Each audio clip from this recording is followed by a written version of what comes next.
प्रदेश से दिल को झकझोर देने वाली एक खबर आ रही है कि एक कारोबारी को ईडी ने इतना ना परेशान किया कि वो अपना बीवी के साथ ही सुसाइड कर लिया है कारोबारी, जिसके बाद से ये खबर अभी काफी चर्चा का केंद्र बना हुआ है।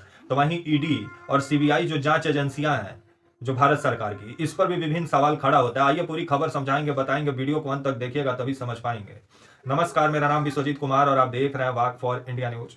आए दिन आपको खबरों में देखने को, सुनने को, पढ़ने को मिलता होगा कि विपक्ष के मुंडेर पर जाकर ईडी बैठ गई है और छापेमारी कर रही है। लेकिन यही ईडी कभी सत्ता में जो भ्रष्टाचारी बैठे हुए हैं उनके मुंडेर पे नहीं जाती है, क्योंकि ईडी और सीबीआई को जब सुप्रीम कोर्ट तोता बोल दिया है तो ईडी और सीबीआई कितना निष्पक्ष है वो तो सुप्रीम कोर्ट अपना जो बयान दिया उसमें जग जाहिर कर दिया है कि ईडी और सीबीआई मोदी जी का तोता हो गया है और मोदी जी का आंख में जो भी खटकता है उसको जेल में डालने का काम ईडी करती है। बीते दिनों आपका जो अरविंद केजरीवाल को जेल में डाली, बाद में सुप्रीम कोर्ट बाहर निकाला और ईडी को फटकार भी लगाया सुप्रीम कोर्ट। उसके बाद से आपके जो थे झारखंड के मुख्यमंत्री जो हेमंत सोरेन, इनको भी ईडी जमीन घोटाला में जेल में डाली, बाद में रांची हाई कोर्ट ईडी को फटकार लगाया। लेकिन यही ईडी है कभी जो अभी महाराष्ट्र में डिप्टी सीएम बने हुए अजीत पवार, कभी उनका मुंडेर पे नहीं जाता है, क्योंकि वो मोदी जी का वॉशिंग मशीन में घुस के निकल गए हैं और वॉशिंग पाउडर निरमा से नहा लिए हैं। तो वहीं आपके जो हैं अभी कभी कांग्रेस का ही नेता हुआ करते थे और भाजपा में अधिकतर कांग्रेसी हैं जो पलटी मार मार के अपने भ्रष्टाचार को छिपाने के लिए मोदी जी के साथ गलबहियां किए हुए हैं। और मोदी जी संसद भवन में संविधान पर चर्चा के दौरान 14 दिसंबर को बोले कि भ्रष्टाचार मुक्त भारत होना चाहिए, लेकिन अधिकतर भ्रष्टाचारी मोदी जी के साथ गलबहियां किए हुए हैं। तो पहले उनको जेल में डालिए मोदी जी, तब भ्रष्टाचार मुक्त भारत होगा, क्योंकि अधिकतर जो बड़ा मछली है वो आप ही के साथ गलबहियां किया हुआ है। जो भ्रष्टाचार में जो लिप्त है आपके हेमंता बिस्वा शर्मा, ये जैसे आपके साथ आ गए, पहले कांग्रेस में थे और आपके साथ आ गए थे, भी पाक साफ हो गए, नहा लिए, गंगा नहा लिए। और जिस तरह से आपके जो शिवेंदु अधिकारी, ये भी पलटी मार के आ गए बीजेपी के साथ, तो ये भी गंगा नहा लिए। अधिकतर आप देखिएगा अभी जो है बीजेपी में नेता, जो बड़े बड़े जो मुंडी आपको नजर आते हैं, अधिकतर कांग्रेसी हैं। लेकिन अभी बीजेपी मलाई खिला रही है, तभी बीजेपी के साथ गलबहियां किए हुए हैं।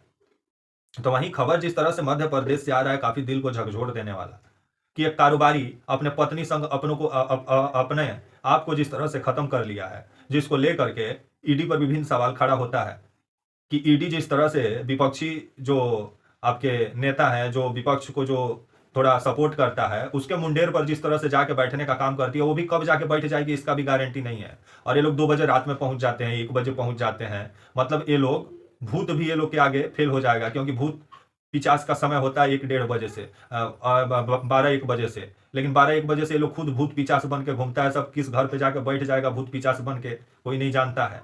और जिस तरह से खबर आ रहा है कि आपका मध्य प्रदेश में जो एक कारोबारी जो बताए जा रहे हैं, इनका नाम है मनोज परामर।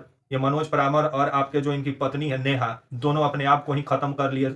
और खबर आ रहा है दोनों आत्महत्या किए हैं और ईडी से परेशान होकर, क्योंकि ईडी आए दिन इनको परेशान करता था। खबर बताया जा रहा है कि इन लोग के ऊपर 6 करोड़ रुपया का घोटाला था, जिस मामले में ईडी इन लोगों से पूछताछ करने वाला था।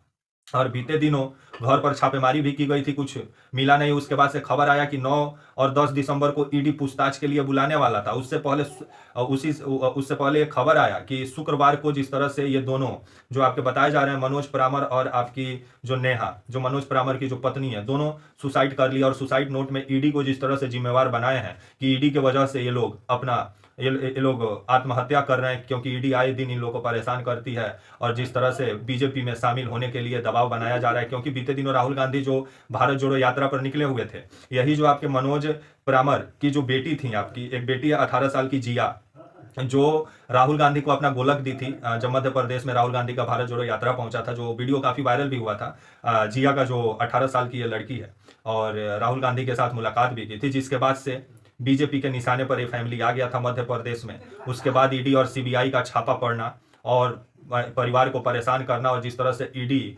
परेशान करने का काम की है परिवार को, और जिस तरह से मनोज परामर और इनकी पत्नी नेहा जो अपने सुसाइड नोट में ईडी को जिम्मेवार बनाए हैं, तो मोदी जी को इस पर जवाब देना चाहिए। मोदी जी लोकतंत्र की बात कर रहे थे, संविधान की बात कर रहे थे 14 दिसंबर को संविधान पर चर्चा के दौरान, और बोल रहे थे कि जांच एजेंसियां स्वतंत्र होनी चाहिए। तो अभी जांच एजेंसियां कितनी स्वतंत्र है मोदी जी, बताइए कि उन लोग का टाउचर से लोग सुसाइड कर ले रहे हैं। तो इसको लेकर के ईडी और सीबीआई का भी जांच होना चाहिए कि ये लोग कितना निष्पक्ष हैं। और सुप्रीम कोर्ट जब ईडी और सीबीआई को तोता बोल दिया है तो जग जाहिर है कि ये लोग सत्ता के गुलाम है, सत्ता जो भी बोलेगा वो करेंगे। और जो सत्ता के आंख में खटकेगा उसके मुंडेर पर जाकर ये लोग बैठने का काम करेंगे।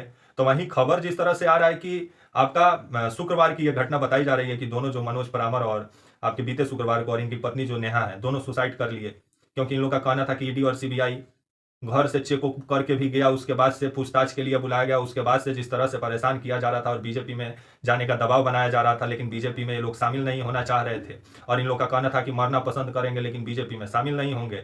जिसके बाद से खबर आ रहा है कि जो कांग्रेस के अध्यक्ष हैं जीतू पटवारी, क्योंकि आपके जो मनोज परामर हैं और जो पत्नी नेहा है, इनके 3 बच्चे हैं, अब तीनों बच्चे अनाथ हो गए हैं। बेटे आपका एक जतिन है, बेटी जिया है और एक और बेटा है आपका यश। 3 इनके बच्चे हैं और तीनों बच्चे अभी जिस तरह से अनाथ हो गए हैं। जीतू पटवारी बात किए, राहुल गांधी भी बात किए।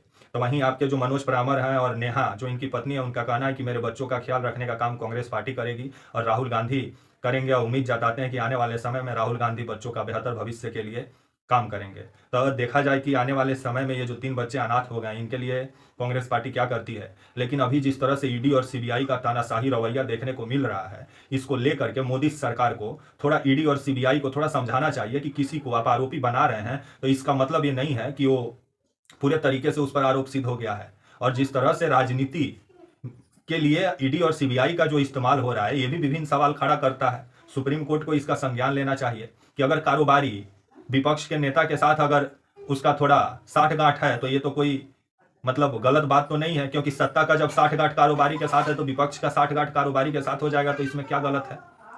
और सब जानते हैं कि कारोबारी और जो बिजनेसमैन होते हैं वो राजनीतिक पार्टियों को फंडिंग करते हैं, लेकिन जो सत्ता को फंडिंग करता है वो बच जाता है, जो विपक्ष को फंडिंग करता है वो फंस जाता है। और जिस तरह से ईडी और सीबीआई अभी तोता बना हुआ है मोदी जी का, कि मोदी जी जहां बोलते हैं उड़ के बैठ जाता है।